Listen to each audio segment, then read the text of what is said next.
Hey, this is Tom from MVP Chess. Welcome back to my series on Bobby Fischer's Seminal Work, My 60 Memorable Games. In this video, we'll be analyzing game number 38 that Fischer played versus Paul Keres in Curaçao 1962. We've got a positional masterpiece in the Ruy Lopez coming up.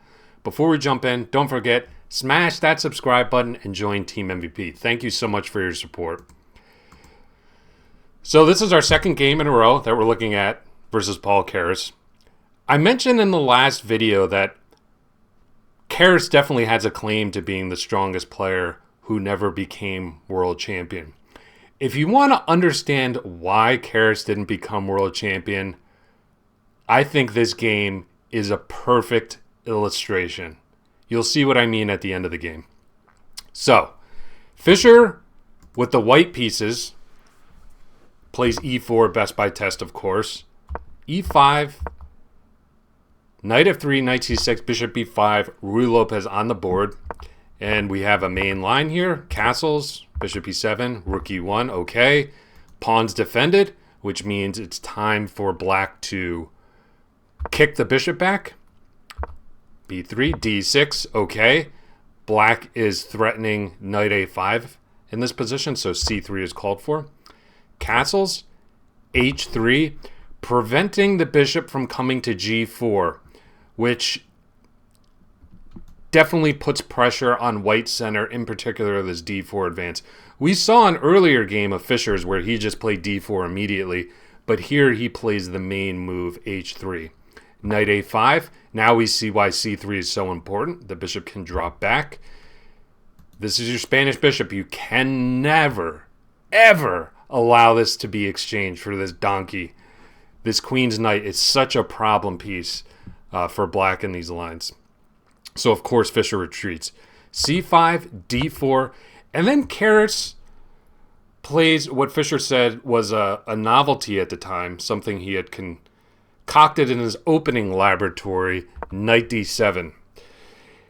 Fischer says that the problem with this move, and we'll see why, is that it's wasting time. Okay, you're moving the same piece more than once in the opening. Okay, that's a cardinal sin that Keres is breaking. But it also really weakens the king side. Okay, the king no longer has any defenders around. And white can quickly build up a really nice attacking position in Ruy Lopez by this classic maneuver. So black always has to be concerned about king safety. As innocuous as the position looks right now, it can quickly become very dangerous. So Fischer makes a really interesting decision here and plays d takes c5. Okay, and his idea is to abuse these weakened squares on d5 and f5. In particular, this square on d5. So we have the classic queen's knight maneuver in the Ruy Lopez. Fischer brings it to e3, where it can either come to f5 or d5, depending on circumstances. Rook d8, Fischer protects the queen. And we have bishop e6. Now, I had mentioned before about black's king safety or lack thereof in this position. Notice the king's knight is all the way on b6 right now. So with Fischer's next move, okay, knight d5, great move. He voluntarily forces some exchanges, in particular this knight on b6.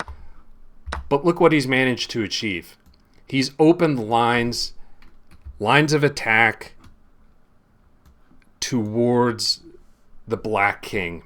And look how vulnerable Keres' king is. Okay. He plays rook a7 in this position. It's actually pretty tough to come up with a move for black. And Fischer says that Keres' idea is just to get a defender on the 7th rank, or the 2nd rank as he called it, because they were still using descriptive notation then. But so Keres already on the defensive in this position, and Fischer can build up very quickly and very naturally. Bishop f4, okay, menacing knight g6 in this position.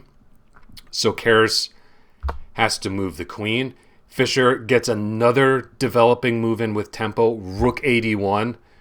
in the style of Morphe, right? Developing all the pieces in the center before launching an attack. Now Fischer is menacing rook takes d5 and queen e4, which forces Keres to play g6 and adopt the classic Swiss cheese pawn structure. Not something you want, especially when your dark squared bishop is not in its fianchettoed position. And Fischer takes advantage of these weaknesses immediately. Knight g4, boom. Coming in to abuse these weakened dark squares. Keres tries to fix this problem knight on the side of the board. Perhaps reroute it to the real theater of war on the king side. But Fischer just continues with his plan of abusing these weakened dark squares. Bishop h6. This move, as we will see in the coming next 5 to 10 moves, proves to be black's undoing, okay? It doesn't look like there are any direct threats here, but look how Fischer uses this bishop and the threats that it creates, specifically on the back rank, to create just an overwhelming position. Bishop e6, bishop b3. Okay, now Fischer's putting pressure on this knight. We have queen b8, an exchange, and then Fischer grabs on c4. Notice in this position the bishop cannot take because of the back rank. Once again, so Keres plays b takes c4. I will turn it over to you in this position. White to play. What was Fischer's next move? Pause your videos.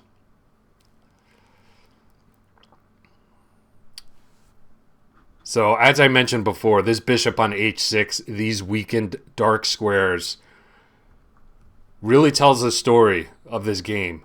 Queen takes c4. Boom. Great move. Of course, the tactical justification being that bishop takes c4, rook e8 is checkmate. So, Fischer is up a pawn. All Keres can do is bring his queen back in defense. So Fischer plays queen a4, moving the queen out of attack, but threatening checkmate on the back rank. So that's why we have queen e7. And now look how Fischer continues to exploit these weakened dark squares and his bishop on h6. Knight f6. Great move. Okay? Forcing the king to a worse square and bringing the knight to a more active post. Of course, once again, the queen cannot take because of this checkmate. So we have king h8, knight d5, exploiting the pin on the e file. This is just great play. I absolutely love this game. Queen d7, and then do we have to move the knight? No. Queen e4. Again, Fischer continues to exploit these weakened dark squares, the weakened 8th rank, and this bishop on h6. Of course, if bishop takes, we have a classic checkmate on the back rank. So we have queen d6 in this position, and then knight f4. So the knight lands on a perfect square, putting maximum pressure on this bishop on e6, which is basically the only piece that's holding Keres' position together. So we have rook e7 trying to reinforce this point. And now and only now, the bishop finally moves from h6. We have bishop g5. An exchange here, and now Fischer is just able to liquidate into a rook and pawn ending. We have king h2 and then rook d2. Okay, so I'm going to pause here and turn it over to you. So Keres is down 2 pawns here, but in accordance with rook and pawn endings, he does have some activity. So he's going to gain back at least one of these pawns with an active position. So which pawn does Fischer save? Have a think and pause your videos. Okay, congratulations if you realize that the more important pawn to save is the pawn on b2, of course. Fischer wants to keep this 3v2 queenside majority alive because that's what he's going to use to win the game. So, of course, Keres captures on f2 here, but watch this instructive play by Fischer. King g3 really calls out to you, right? Like, let's just get this rook out of here and activate the king, but patience. Much more important is to start by playing rook b7, okay? Key move by Fischer, cutting the king off, okay? So Fischer not only has a one-pawn advantage, but he's going to have a decisive advantage in terms of king activity because his kings are going to be able to come into the position, whereas Black's is cut off on the back rank. After rook f6, king g3, Black resigned here, which is really surprising to me. Fischer, of course, is completely winning, but we will go over the key variations, and you can see that they're not exactly trivial. And when I mentioned before in the intro to the video that this game really showed why Keres never became world champion, to me, this shows a fundamental lack of fighting spirit, okay? You are in the candidates tournament. You are playing one of the greatest players in history. You do not give up this chance. Rook and pawn endings are notoriously drawish. Anything can happen. You cannot quit here. There is no way Fischer would resign this position. So if you're looking for a reason, why did Keres never quite break through? He really had the potential. This is the reason. Okay, so let's look at some lines here. King g8. Of course, Fischer would start by advancing his 2-on-1 majority. But Keres' rook is active. He's going to look to harass the king, maybe with some lateral checks. a4, rook d3. Now, here's the first part, the first variation where I could easily see somebody in a really pressured-packed situation, perhaps down on the clock, going wrong. Fischer gives in this position, and this is definitely best, king h2. Okay, this is not...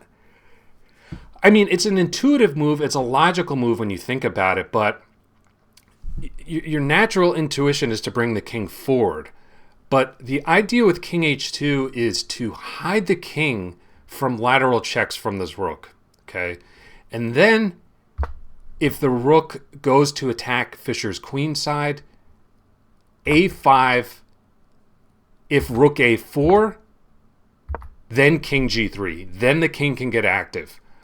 But if we have king h8, okay, just keeping the status quo, king g1, rook a2, Keres would look to cut off Fischer's king, king f1, king g8, king e1. Okay, so the winning line actually entails abandoning the king side, giving up these pawns. Rook takes g2, and then b5, sacrificing another pawn in order to push.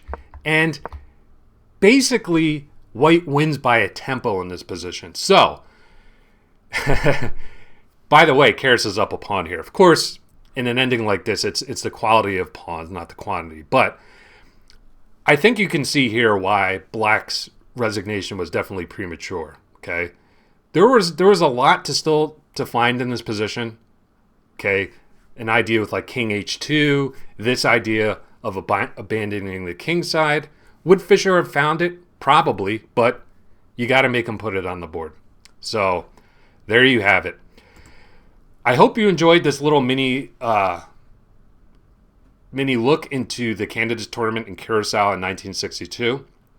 Ultimately, the tournament was won by Tigran Petrosian, who then went on to defeat Botvinnik in the championship in, I believe, 1963, becoming world champion. So, up next, we have game number 39. We're going to be looking at a game Fischer played in the Olympiad against Botvinnik. So, you're not going to want to miss that one. Be sure, smash your subscribe button, join Team MVP, and I'll see you then. Thank you so much for watching. I hope you have a great rest of your day. Take care. Bye.